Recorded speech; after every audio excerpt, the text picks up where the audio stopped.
श्री शिव पुराण रुद्र संहिता अध्याय 6। देवी उमा का हिमवान के हृदय तथा मैना के गर्भ में आना।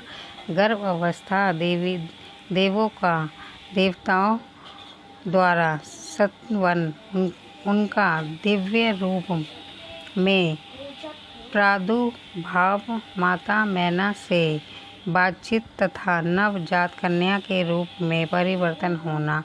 ब्रह्मा जी कहते हैं, नारद तरतंतन मैना और हिमालय आदर पूर्वक देवी कार्य की सिद्धि के लिए कन्या प्राप्ति हेतु वह जगजननी भगवती उमा का चिंतन करने के लगे, जो प्रसन्न होने पर संपूर्ण अभिष्ट वस्तुओं को देने वाली हैं।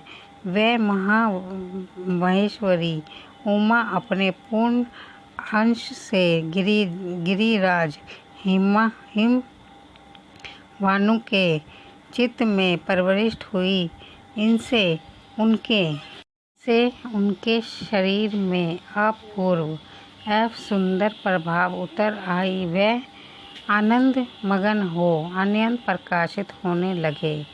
उस अद्भुत तेजो राशि से संपन्न महामना हिमालय अग्नि के समान अदृष्ट हो गए थे।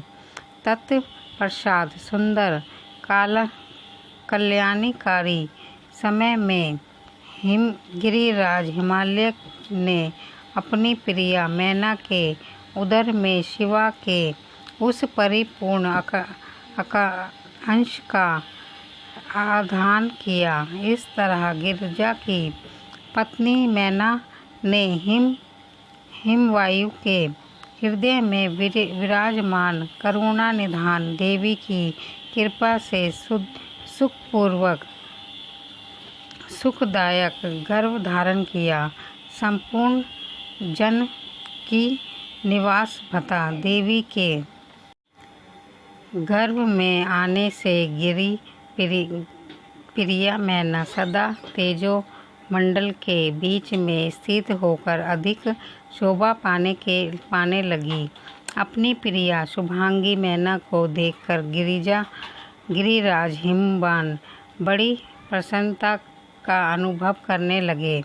गर्भ में जगदम्बे के आ जाने से वह महान तेज से संपन्न हो गई थी। मुने उस अवसर में विष्णु आदि देवता और मुनियों ने वहां आकर गर्भ में निवास करने वाली शिवा देवी की स्तुति की और तदनंतर महेश्वरी की नाना प्रकार से स्तुति करके प्रसन्नचित्त हुए।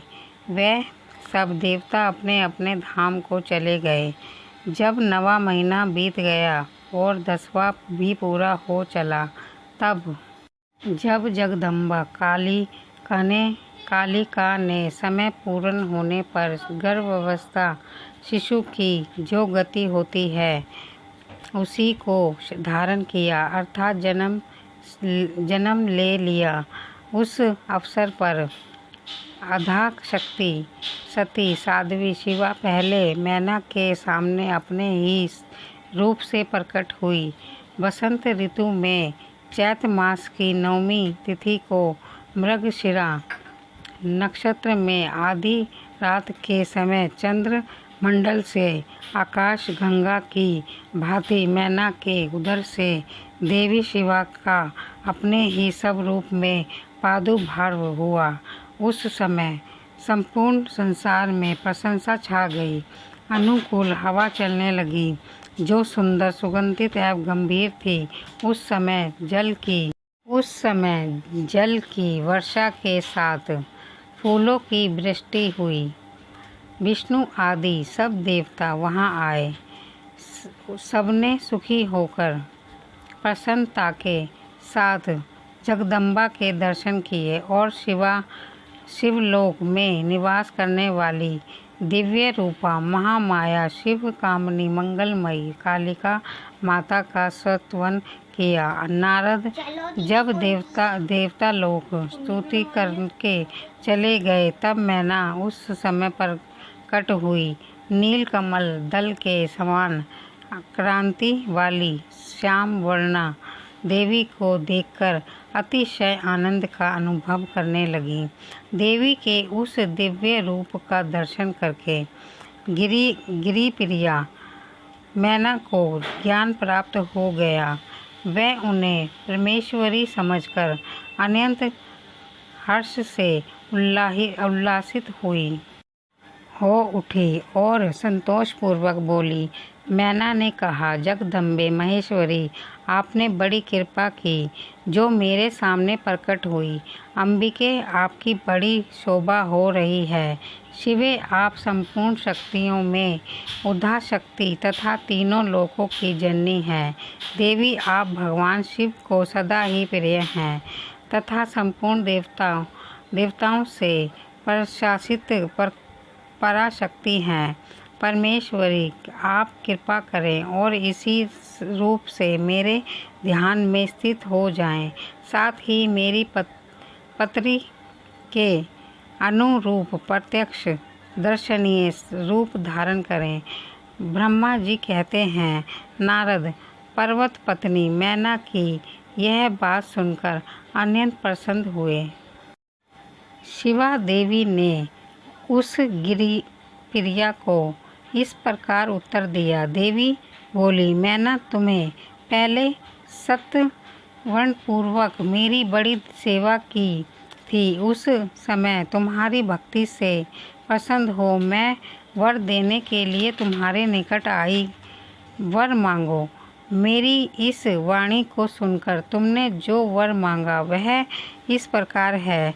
महादेवी, आप मेरी पुत्री हो जाएं और देवताओं का हित साधन करें। तब मैंने तथास्तु कहकर तुम्हें सादर कह यह वर दे दिया है और मैं अपने धाम को चली गई।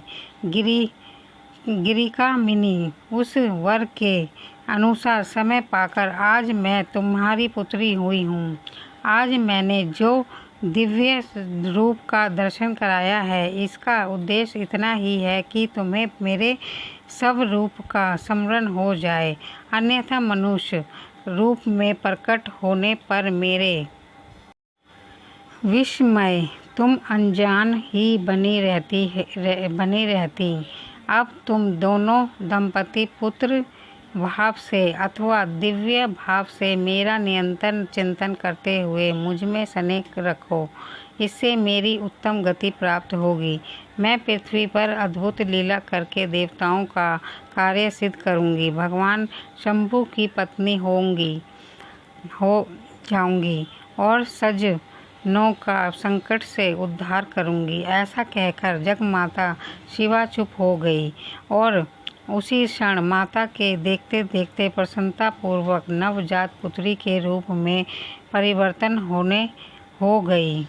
आपको मेरी ये कथा कैसी लगी? आपको मेरी कथा आगे सुनने के लिए मेरे चैनल को सब्सक्राइब करें, लाइक करें, शेयर करें। धन्यवाद।